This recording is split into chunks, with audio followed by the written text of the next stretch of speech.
Well, if my information is correct, this is going to be the summer of Sofia. I mean, two huge movies. You've got The Mummy and you've got Atomic Blonde. Talk a little bit about how fortune smiles upon an actor at a particular point. Say that again?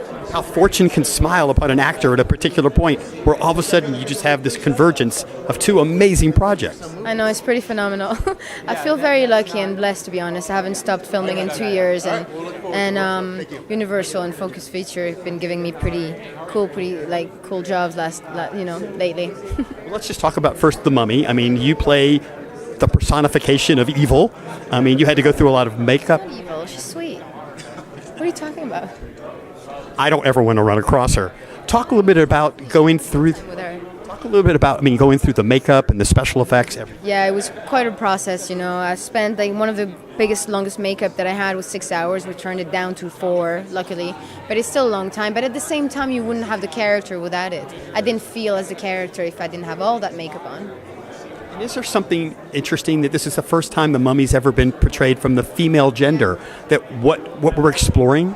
I think, the mummy being a woman is what made me want to do the film. And also, I think playing a monster is also what scared me. But it's in the end, it's what I thought was appealing. And I think seeing a monster as a woman is interesting.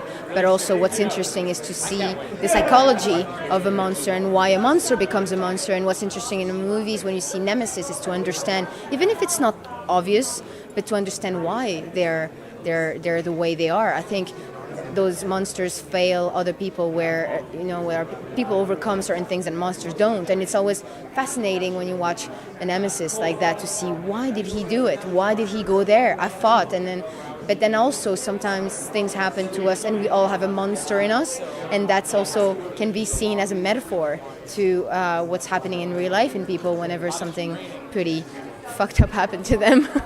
And you got a chance to work in these movies with two amazing actors, Tom Cruise and Charlize Theron. How do they elevate your game? How do they, kind of challenge you? Well, because, there are people who've been around around the block a few times, and they're so knowledgeable about the subject and they know how to make a movie work.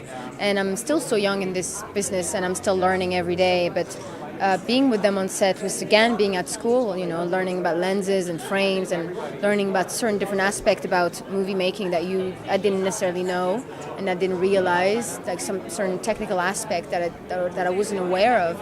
And they're also, just see how genuine they are, and they're beautiful inside out. So it was lovely to be around that. The last question about Atomic Blonde. It's really fascinating because in the spy genre, you never know who to trust. And, that part of this is a cat and mouse game of going through each character. And you had some fight scenes with Charlize, and you had some other intimate scenes with Charlize. Fight scene with her. We only love each other. That's all we do. That's yeah. Would you make a good spy? Me? I think so. Yeah. I think I'd be good. Yeah.